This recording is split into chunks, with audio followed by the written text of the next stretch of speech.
Bonjour, bienvenue dans ce module qui s'intéresse à la place des valeurs et de la culture dans les caractéristiques individuelles des personnes. Mon nom est Bonnet et je serai la personne qui vous accompagnera tout au long de ce module d'introduction. Avant de commencer, nous vous proposons de réfléchir sur les trois thèmes suivants: la fraude fiscale, l'avortement, les changements climatiques. Maintenant, demandez-vous pourquoi dans la société nous sommes partagés sur ces thèmes avec des positions différentes. Une des raisons, c'est qu'il est possible que ces positions que nous adoptons soient liées à nos valeurs et à notre culture. Ce que nous allons donc faire dans ce module, c'est introduire la façon dont nos valeurs et notre culture peuvent influencer notre comportement dans un milieu organisationnel. Commençons donc par définir les valeurs. Ce sont des principes généraux qui orientent les actions et les jugements d'une personne, tant dans sa vie privée que dans sa vie professionnelle. Ces valeurs généraux nous viennent de notre éducation familiale, de notre éducation académique, des interactions sociales que nous avons avec les gens ou encore des groupes de référence auxquels nous nous identifions. Ces principes peuvent être regroupés en deux catégories: les valeurs culturelles. Ceux-là nous viennent de ce que la société dans laquelle nous vivons nous inculque. Et les valeurs individuelles, ce sont des valeurs auxquelles nous sommes attachés à un niveau, on va dire, un peu plus personnel. Nous allons donc dans les prochaines minutes nous intéresser à partir d'un exemple, dans un premier temps aux valeurs culturelles et ensuite aux valeurs individuelles. Illustrons donc le tout par l'exemple de Danny et Angela. Je vous propose de prendre le temps de réfléchir sur la façon dont vous auriez résolu le problème. Nous pouvons résumer le conflit entre Angela et Danny comme une différence sur les façons de faire. Pour résoudre ce conflit, vous pourriez par exemple vous arrêter au problème, c'est-à-dire la différence sur les visions, ou vous demander de façon plus profonde ce qui provoque ces visions différentes, de façon à ce que vous puissiez trouver une solution qui soit durable et satisfaisante pour les deux. Si c'est le cas, nous nous intéressons aux individus et donc à leurs caractéristiques et aux éléments qui font qu'ils voient les choses différemment.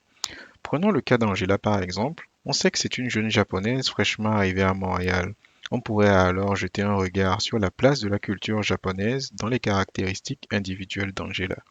Ceci nous amène donc à nous intéresser à notre premier thème qui concerne les valeurs culturelles. Des recherches ont identifié 5 dimensions se rapportant aux cultures nationales. La dimension hiérarchie traduit par exemple le degré d'acceptation culturelle des inégalités de statut et de pouvoir entre les individus. La maîtrise de l'incertitude correspond à la propension culturelle à éviter le risque et l'ambiguïté. L'individualisme et le collectivisme constituent des tendances culturelles opposées, privilégiant l'une l'intérêt individuel et l'autre l'intérêt collectif. On a aussi l'orientation masculine et l'orientation féminine qui constituent des tendances culturelles divergentes valorisant l'une les traits associés au stéréotype masculin et l'autre les traits associés au stéréotype féminin. Et enfin, l'orientation à long terme et l'orientation à court terme qui témoignent de valeurs associées à l'avenir comme l'esprit d'économie ou encore la persévérance ou au contraire des valeurs centrées sur le présent voire sur l'immédiat. Maintenant, si nous nous arrêtons sur la dernière dimension, on comprend mieux pourquoi Angela aime prendre son temps pour faire les choses comme il le faut, probablement parce qu'elle a hérité de la culture nationale japonaise, qui est une culture tournée vers le long terme.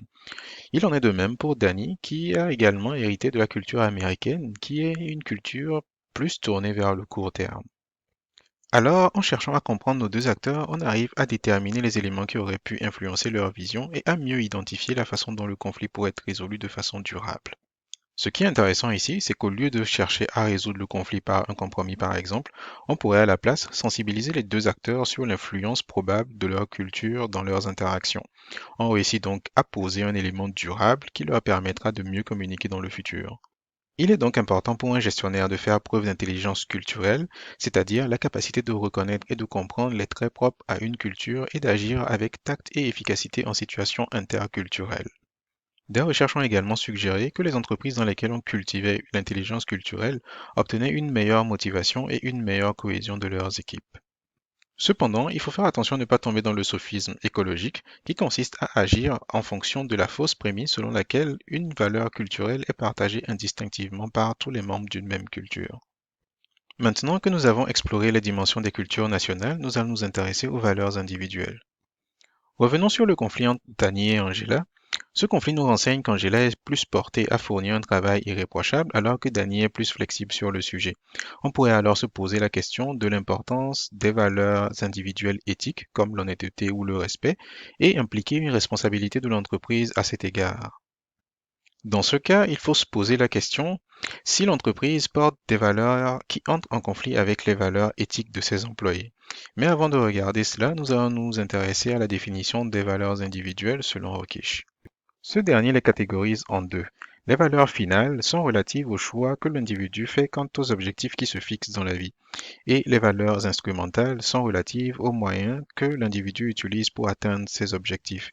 Alors, parmi les valeurs finales, on peut citer le plaisir, la paix, et parmi les valeurs instrumentales, on peut citer l'honnêteté, le courage, l'ambition par exemple. En tant que gestionnaire, il est important de vous assurer que les valeurs portées par votre entreprise soient éthiques afin de réduire les conflits liés aux valeurs individuelles de vos employés. Une recherche a également montré que ces considérations éthiques pourraient réduire les conflits et la souffrance des employés au travail. Je vous laisse donc retourner au conflit entre Angela et Danny et penser aux considérations éthiques qui pourraient réduire les conflits entre les deux. Ceci met fin à ce module de formation. Je vous invite à prendre en considération dans vos différentes interactions les caractéristiques des individus liées à leur culture et à leurs valeurs. Je vous invite également à consulter le lien que vous voyez à l'écran et également à consulter en lecture additionnelle les différentes références que nous vous proposons. Merci pour votre attention et bonne continuation.